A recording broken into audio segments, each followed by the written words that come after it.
Alright, this video is about the Norfolk Southern freight train derailment in East Palestine, Ohio. The freight train had 150 carts and 50 of them derailed, which caused an explosion of dangerous chemicals and for chemicals to leak. People in the town were evacuated for a short time while the authorities came and did a controlled burn of the chemicals. We basically nuked a town with chemicals so we could get a railroad open.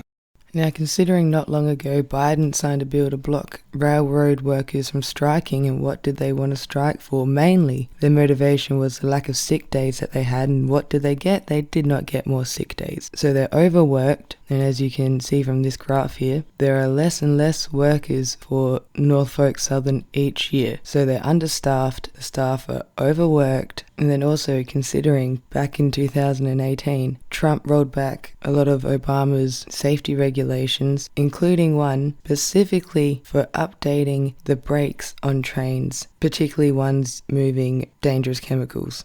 Alright, the rest of this video we're going to talk about a chemical that every report I saw about this mentioned, vinyl chloride, also known as chloroethane, which I'll use this as an opportunity to recommend other videos I've made where I talk about hydrocarbons, because that's essentially what this is, a chlorinated hydrocarbon, which has 2 carbon, 3 hydrogen, and 1 chlorine. Now, this is a monomer, and once it goes through polymerization, it turns into a polymer, and that's how you get your PVC, polyvinyl chloride.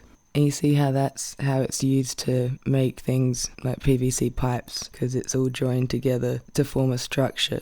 But back to when it's a monomer, when it's a liquid, because that's how they would have been transporting it with the train. Now, the fact that they did a controlled burn I find very concerning, because to my understanding, when you burn vinyl chloride, these are some of the things you get. One well-known one that people should be quite familiar with, carbon monoxide, and it's well known how that makes you feel very sick, confused, dizzy, can lead to headache, chest pains, shortness of breath. Something else you get from burning vinyl chloride is hydrogen chloride, which is known to give you skin burns, red eyes, coughing. Yeah, it's just very corrosive to your skin, your eyes, your respiratory tract.